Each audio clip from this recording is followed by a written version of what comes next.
We're going live to the United Nations headquarters. The UN General Assembly is currently debating the resolution on the necessity to end the U.S. blockade against Cuba. Let's listen. On behalf of the 11 member states of the Association of Southeast Asian Nations, or ASEAN, comprising namely Brunei Darussalam, Cambodia, Indonesia, Laos PDR, Malaysia, Myanmar, the Philippines, my own country Singapore, Timor-Leste, Thailand, and Vietnam.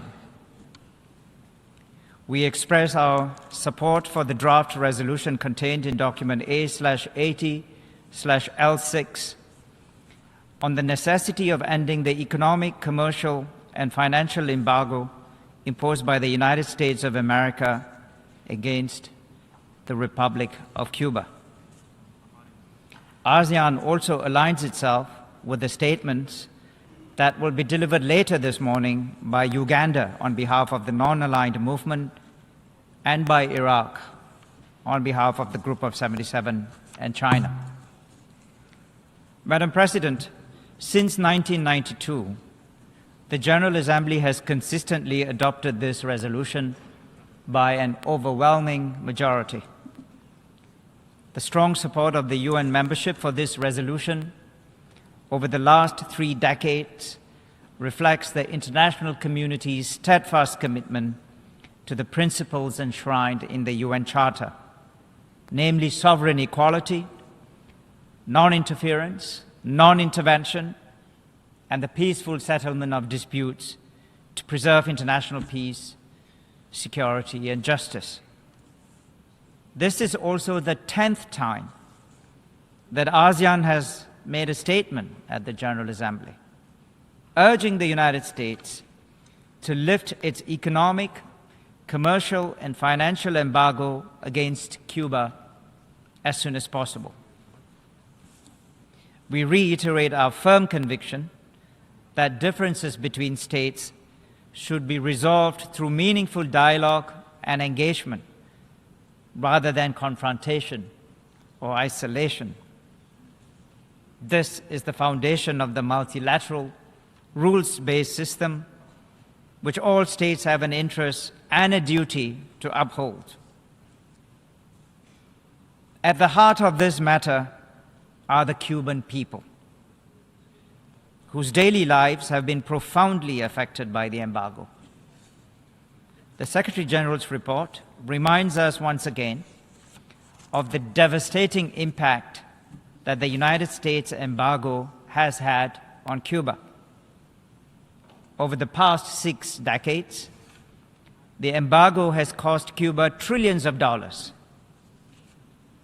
Between March 2024 to February 2025 alone, Cuba incurred more than $7.5 billion in cumulative loss as a result of the embargo.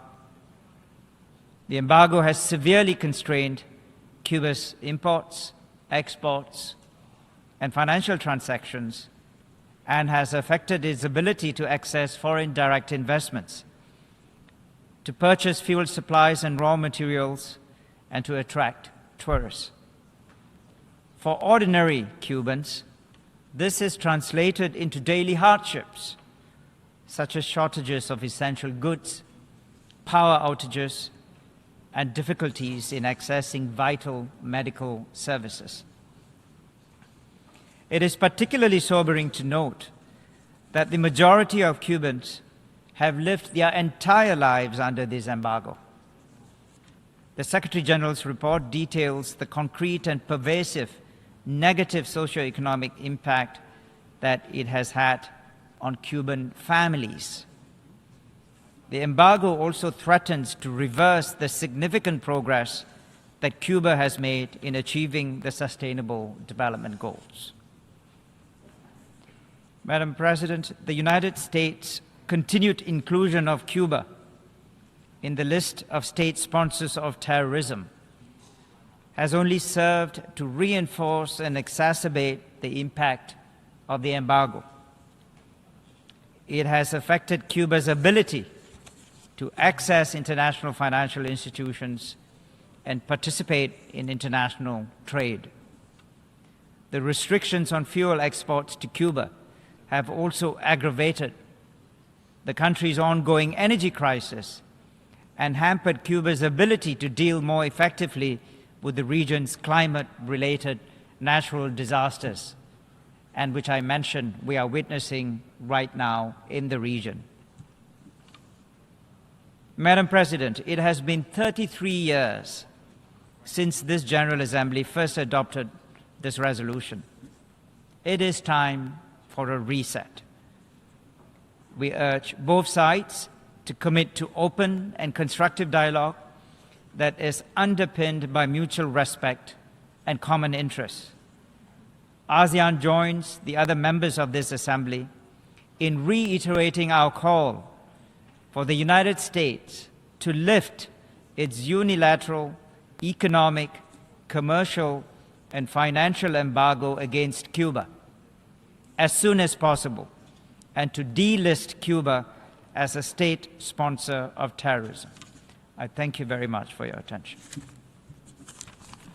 I thank the distinguished representative of Singapore. Well, as the debate kick-started at 10 a.m. very early in New York, in the headquarters of the UN, the permanent representative of the UN from Singapore, and speaking on behalf of the Asian countries, he clearly condemned and denounced the blockade and the damaging effects that it has had on the Cuban people and for the developing of the nation. And he called on behalf of Asia and Singapore for the immediate lifting of the policy, of the coercive policy of the United States, and also for the delisting of Cuba from the states allegedly sponsored terrorism. We're going to continue tuned with everything that is happening at the UN during the morning. The Foreign Minister of Cuba, Bruno Rodriguez, will later present the report of the impact, of the yearly impact of the blockade, and we're going to be following up everything that is happening, so stay tuned with teleSUR English for more updates.